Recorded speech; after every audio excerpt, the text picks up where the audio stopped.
இன்னைக்கு இவங்க தான் வந்து வைப், அவங்க தான் வைப் அப்படின்லாம் சொல்லுவோம். பட் ஓஜி வைப் யார் அப்படின்னு கேட்டிங்கன்னா ஆல்வேஸ் தேவா சார் தான். எஸ், தேனிசை தென்றல் தேவா சாரினுடைய கானா சாங்ஸ் பிளேலிஸ்ட் தான் பார்க்க போறோம். காத்தடிக்குது காத்தடிக்குது அப்படின்றதுல ஆரம்பிச்சு குன்றத்தில் கோயிலுக்கட்டி அப்படின்ற வரைக்கும் பல கானா பாடல்கள், அதுக்கு பின்னாடி இருக்கக்கூடிய சுவாரஸ்யமான தகவல்கள்னு இன்னைக்கு நம்ம மேக்ஸ் மைக்ல கிட்டத்தட்ட ஒரு கானா கச்சேரியை நடத்த போறோம். அப்படி ஷோக்குள்ள போலாமா?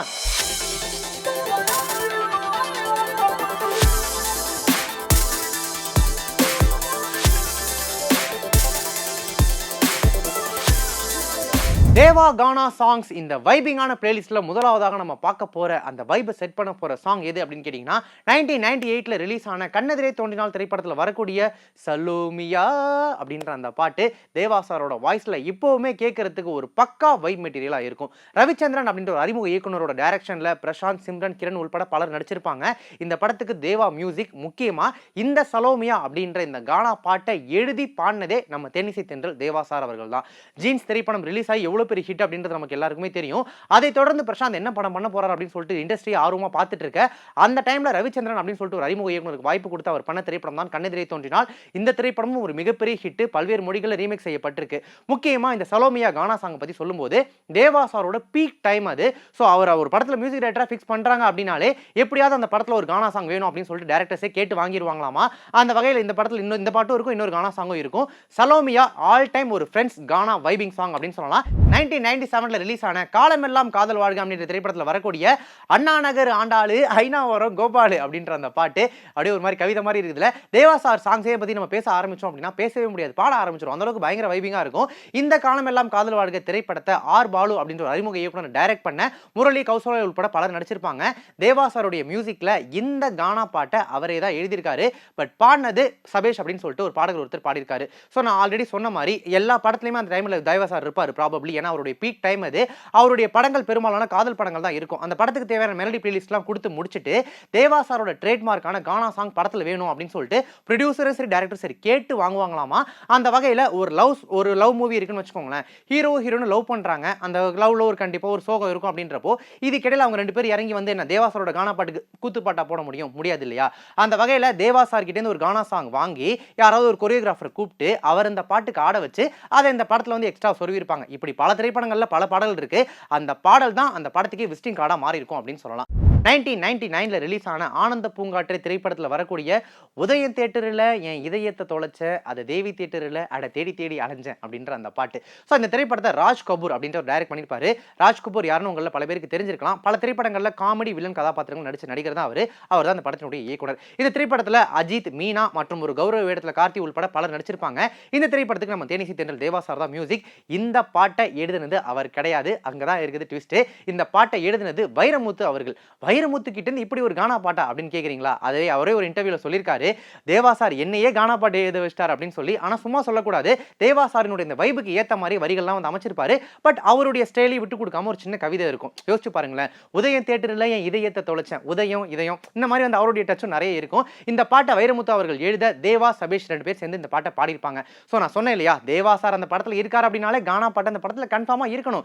ஏன்னா அதுதான் ட்ரேட்மார்க் அப்படின்னு சொல்லி. இந்த படம் ஒரு அழகான காதல் கதை. இதுக்கு நடுவில் எங்க கானா பாட்டு வந்துச்சு அப்படின்னு கேட்டீங்கன்னா வைப்பாங்க. அதுதான் தேவா சார். இந்த பாட்டு மட்டும் இல்லாம மீனாட்சி மீனாட்சி அப்படின்னு இன்னொரு பாட்டுமே இருக்கும். ரெண்டுமே சம வைபிங் மெட்டீரியல். 1996ல ரிலீஸ் ஆன காதல் கோட்டை திரைப்படத்தில் வரக்கூடிய கவலைப்படாதே சகோதரா அப்படின்ற அந்த பாட்டு நமக்கு வரல. அவருடைய அந்த கரகர குரல்ல கேட்கும் போது தான் அந்த வைப் ஆட்டோமேட்டிக்கா செட் ஆகும். இந்த திரைப்படத்தை அகத்தியன் அவர்கள் டைரக்ட் பண்ண அஜித் குமார், தேவயானி உள்பட பல நட்சத்திரங்கள் நடிச்சிருப்பாங்க. நம்ம தேனிசை தென்றல் தேவா சாரினுடைய மியூசிக்ல இந்த பாட்டை எழுதினது படத்தினுடைய டைரக்டரான அகத்தியன் அவரே தான். இந்த பாட்டு மட்டும் இல்ல, ஒரே ஒரு சிவப்புகள் உலக பாட்டு தவிர மற்ற எல்லா பாட்டையுமே அவரே தான் எழுதியிருப்பாரு. ஸோ தேவா அவர்கள் இந்த பாட்டை பாடியிருப்பாங்க. இந்த படத்தை பத்தி சொல்லும்போது இதுவுமே யோசிச்சு பாருங்களேன். பார்க்காம ஒருத்தருக்கு ஒருத்தர் காதல் பண்ணிட்டு இருக்காங்க. ஒரு அழகான காதல் கதை, எவ்வளவு பெரிய ஹிட் அப்படின்றத நான் சொல்லி உங்களுக்கு தெரிய வேண்டியதில்லை. இதுக்கு நடுவில் எங்க கானா பாட்டு வந்துச்சு அப்படின்னு கேட்டீங்கன்னா, ஹீரோ வந்து ஹீரோயினை பிரிஞ்சிருந்து எப்படி சேர்றது அப்படின்ற மாதிரி ஒரு மாதிரி கலக்கத்துல சோகத்துல சுத்திட்டு இருக்காரு. அப்ப ஹீரோவோட ஃப்ரெண்டு அவருக்கு வந்து ஆறுதல் சொல்றாரு, இருங்க இந்த மாதிரியான டெம்ப்ளேட்ல தமிழ் சினிமால எவ்வளவோ பாடல்கள் வந்துருச்சு, அந்த அங்க பாடுறது இங்க பாடுறது, ஹீரோனை நினைச்சு புலம்புறது, ஹீரோனை திட்டுறது அப்படின்னு சொல்லி. அதுக்கெல்லாம் விதை போட்டது யாரு? நம்ம தேவா சார். ஆனா ஹீரோனை திட்டலாம் மாட்டாரு. ஒரு ஹீரோவோட ஃப்ரெண்டு ஹீரோவுக்கு ஆறுதல் சொல்ற மாதிரி ரொம்ப அழகா எழுதியிருப்பாங்க. கவலைப்படாதே சகோதரா அப்படின்னு சொல்லிட்டு தேவா சாரோட வாய்ஸ்ல கேட்கும்போது நமக்கே ஒரு மாதிரி ஓகே ஒன்றும் இல்லை அப்படின்ற மாதிரி ஒரு மாதிரி ஆறுதலாகவும் இருக்கு. 1998ல ரிலீஸ் ஆன காதலே நிம்மதி அப்படின்ற திரைப்படம் திரைப்படத்துல வரக்கூடிய விதவிதமா சோப்பு சீப்பு கண்ணாடி அப்படின்ற அந்த பாட்டு மறுபடியும் சொல்றேன், என் சாஃப்ட் வாய்ஸ்ல கேட்டா நல்லா இருக்காது. அவரோட அந்த கரகர வாய்ஸ்ல கேட்கும்போது தான் அந்த ரியல் வைபே வரும். இந்த திரைப்படத்தை இந்திரன் அப்படின்ற ஒரு டைரக்ட் பண்ணியிருக்க சூர்யா, முரளி உள்பட பல நட்சத்திரங்கள் நடிச்சிருப்பாங்க.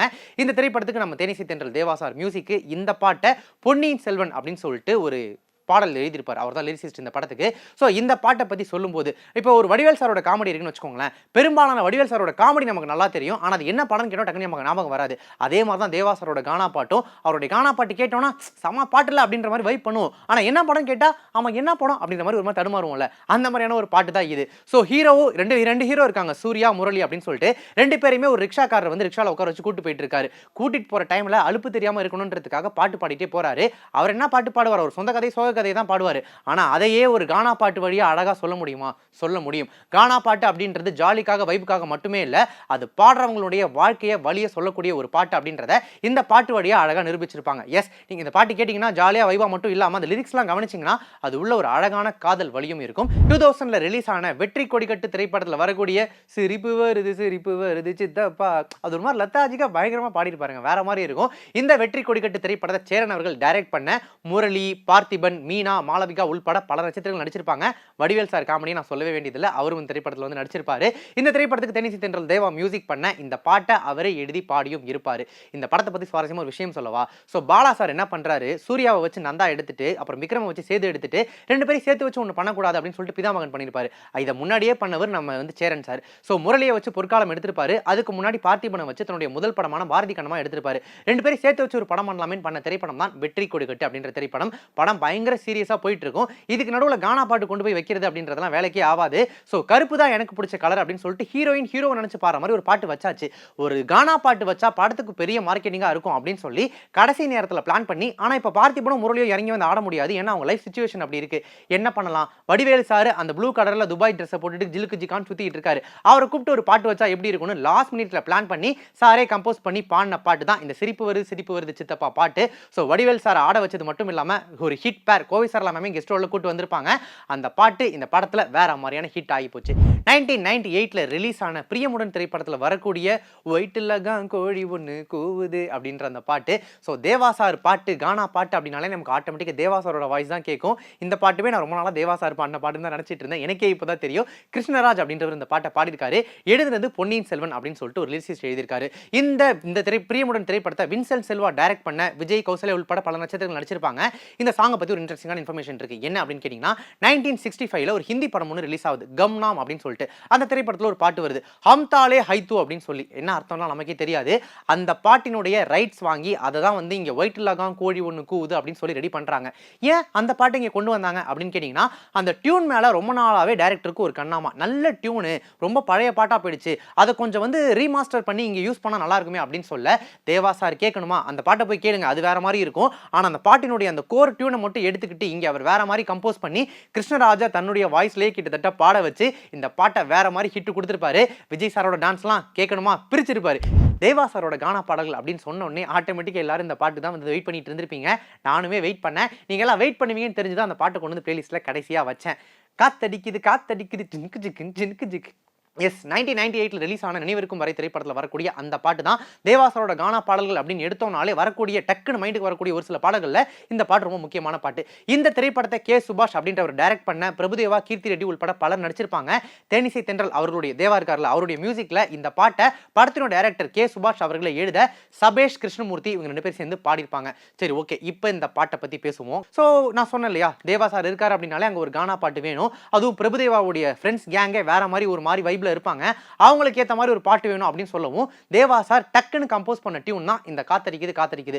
சாங்கோட ரீச் தெரிஞ்சு அப்பவே சாங் வந்து கொரியோ பண்ணது ரொம்ப வேற மாதிரி பண்ணிருப்பாங்க. இந்த பாட்டோட நடுவுல வர ஒரு சின்ன இன்டர்லூட்ல பாத்தீங்க அப்படின்னா இந்த பிரபுதேவா சார் அப்புறம் வந்து தாமு சார் நடிச்சிருப்பாரு. இவங்க எல்லாம் சேர்ந்து ராமாயணம் கதை இருக்கு இல்லையா, அதை கிட்டத்தட்ட இந்த அந்த இன்டர்லூட் மினிட்ல அந்த இத்தனோட செகண்ட்ஸ்ல ரொம்ப சூப்பரா பெர்ஃபார்ம் பண்ணி காமிச்சிருப்பாங்க. எத்தனை பேர் கவனிச்சிருப்பீங்க அப்படின்னு தெரியாது. அங்க ராமாயணம் கதையை ரொம்ப அழகா அப்படியே காமெடிக்கெல்லாம் வந்து ப்ளே பண்ணிருப்பாங்க.